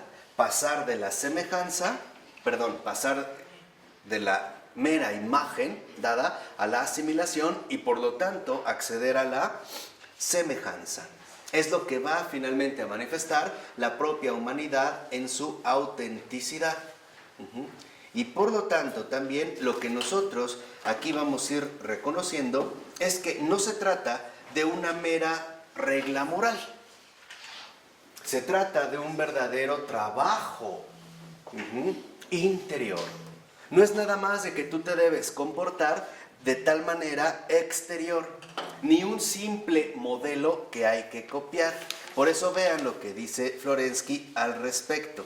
Dice, por ejemplo, suponiendo que es nada más una cuestión moral que hay que adoptar, como tienden a percibirlo el protestantismo, el cual finalmente no lleva a la disolución de Cristo en un esquema moral. Ah, claro, entonces Cristo pues no es más que una regla de conducta, ¿no? Me dice más o menos cómo comportarme en términos morales. O bien, fíjense, ¿ya habló del qué? ¿De qué acaba de hablar? No están pero perdidos. Tómense un café, tómense 3. Están pero perdidos, de verdad, pero perdidos, ¿eh? Dijo del protestantismo, cuando entonces se diluye a una mera cuestión moral. Dice, pero tampoco se trata de un modelo que solo debo copiar. Vean lo que dice Florensky. Como tiende a percibirlo el catolicismo. Y de aquí resulta el esfuerzo de la imitatio Christi, la imitación de Cristo. Expresión que efectivamente no puede ser traducida de otro modo que como imitación, o sea, una copia formal externa de Cristo. Y es cierto. Así como para los protestantes, Cristo se diluye en una mera regulación moral del comportamiento humano, para el católico, Cristo ha sido a veces asimilado como una especie de modelo exterior que debemos intentar copiar. Pero tal parece que en efecto se ha quedado en el ámbito exterior. Por eso dice, si el protestante desencializa a Cristo, el católico quiere ponerse la máscara de Cristo. Y nos duela o no, es cierto. Por eso dice, de aquí resultan después el carácter sensual de la liturgia, el dramatismo, el altar al descubierto, el altar es la escena, el liturgo es un actor, la plasticidad, la música sentimental, la mística no espiritual sino imaginativa que conduce a la estigmatización. Es digno de notar que en Oriente no se ha dado la estigmatización. Y es cierto, ¿no? En Oriente no hay. Eso no entiendo. Sí, por ejemplo, cuando aparecen las llagas. Si en Oriente no. En el caso de Occidente, porque también puede venir, por ejemplo, sabemos que sí hay estigmatizaciones auténticas, pero hay muchísimas falsas. Por eso dice aquí, el hecho de que exista una predisposición semejante es demostrado por las heridas que los demonios provocaban a los ascetas. Los demonios no solo eran imaginados intelectualmente, sino considerados como realmente existentes.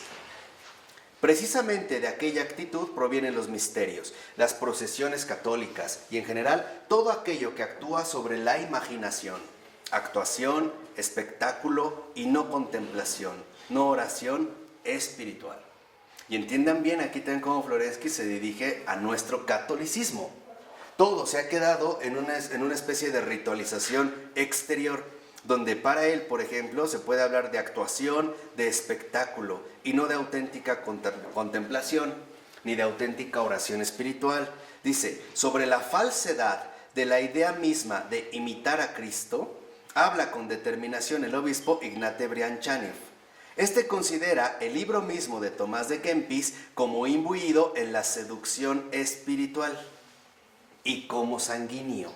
Es decir, como fruto no de la iluminación de la gracia en el alma, sino de la excitación orgánica del cuerpo. Aquí ya leemos mal. O sea, lo que nos dice es, cuidado, porque si nosotros quisiéramos seguir únicamente a Cristo de una manera externa por la vía de la imitación, estaríamos entonces incurriendo en un falseamiento externo.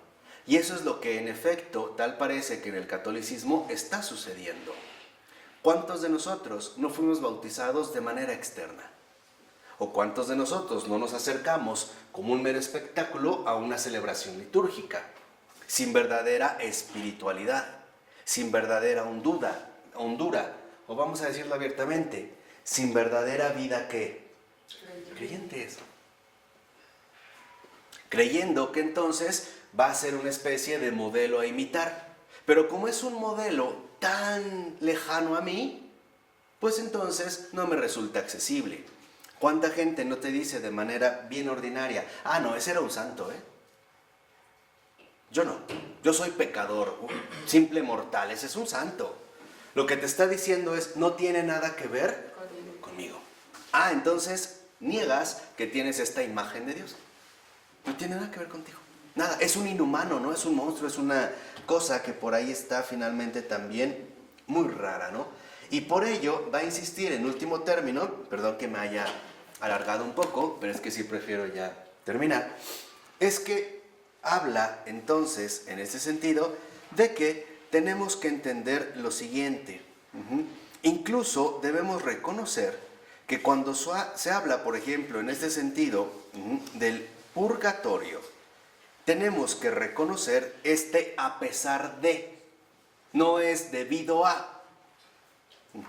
Y aquí es donde dice, subrayo la palabra a pesar para marcar categóricamente, fíjense, la diferencia entre la visión del juicio aquí desarrollada y la doctrina católica del purgatorio, donde el hombre es salvado no a pesar del tormento de la purificación, sino gracias a él y a causa de él. Y esto para mí es justo una de las cosas que explica, ¿no?, el profundo dolorismo que al menos en Occidente hemos desarrollado.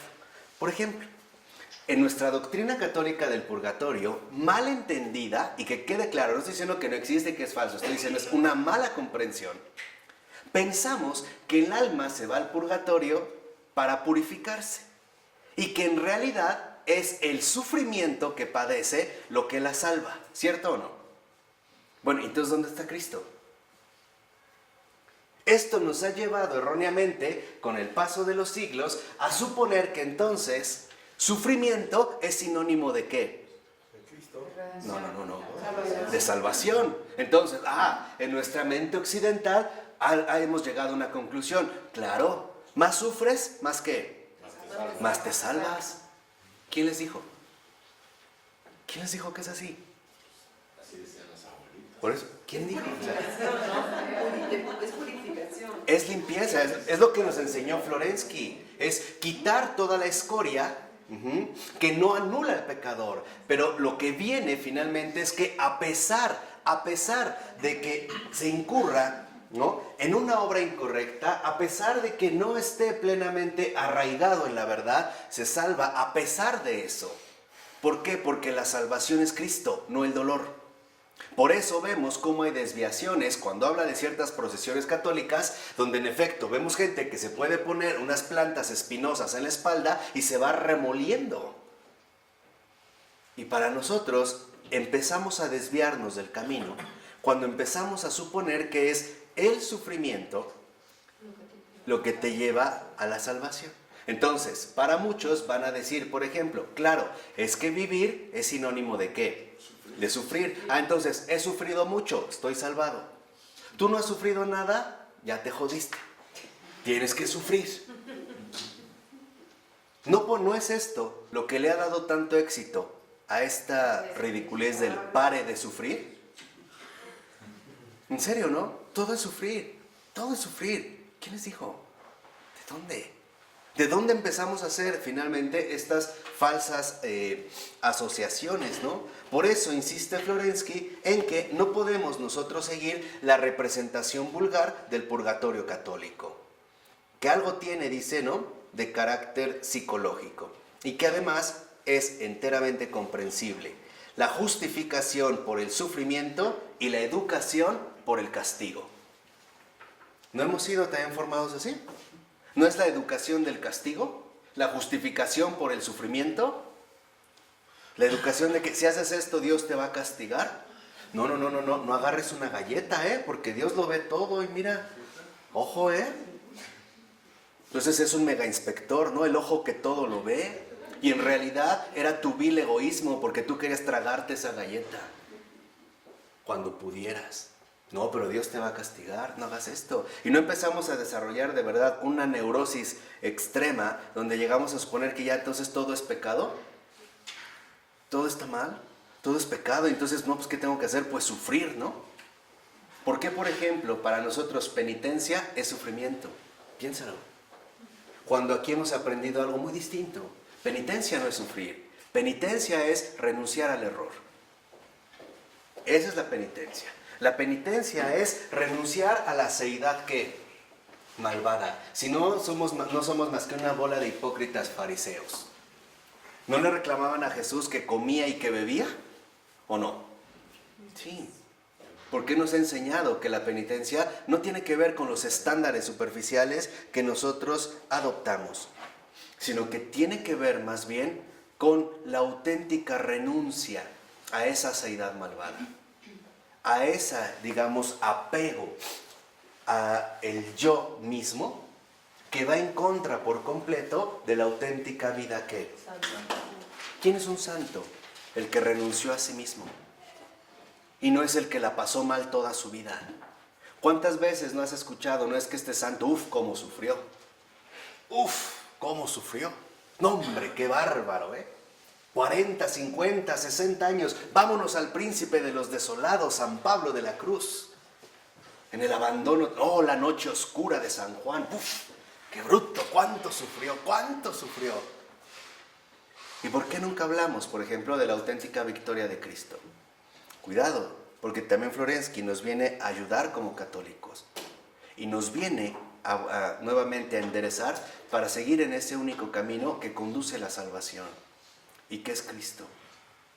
Porque la victoria de Cristo en este mundo consiste en liberarnos de ese sufrimiento que tanto daño nos hace. El sufrimiento de uno mismo.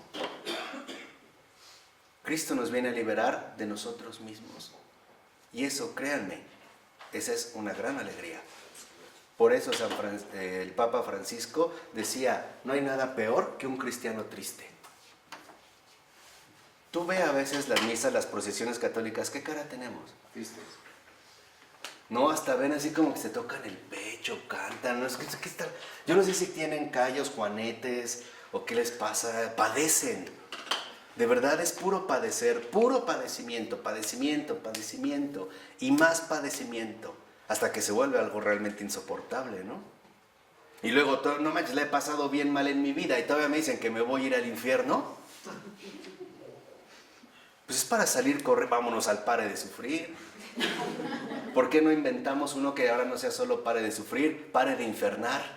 Vamos a inventar un nuevo nosotros, pare de infernar, ¿no? Para todo el infierno. Si no es de lo que tanto se ha empeñado librarnos Cristo. Por eso nos dijo el Papa Francisco, quiten ya esas caras de santos de estampita. Busquen sobre todo una de Santa Ágata. De verdad, espanta, en serio, velos. ¿No? Bueno, hasta San Francisco de Asís, que es el santazo de la alegría. Yo vi una película de San Antonio hace poco, mala. Vean cómo está San Antonio, demacrado, remolido, ¿no? Es más, hasta el final dice, Dio, yo te veo, pero así como entre miedo y... Yo te veo, así como, ya te vi, ¿no? Pero no te hace... No, no más, no más. Tomémonos en serio lo que nos toca y dejemos ya la pereza de cualquier tipo, porque algo es un hecho, andamos muy desviados. Y es una gran bendición que alguien haya venido de ese otro lado del mundo, que alguien se haya acercado a nosotros desde Rusia para enseñarnos el camino que nos corresponde y que lo hace ahora estando en el cielo. Pues vamos a encomendarnos a Él para que sea también nuestro maestro, nuestro guía, nuestro compañero y, ¿por qué no?, nuestro Batiushka. Pues pidamos al Señor que así sea. En nombre del Padre, del Hijo y del Espíritu Santo. Amén.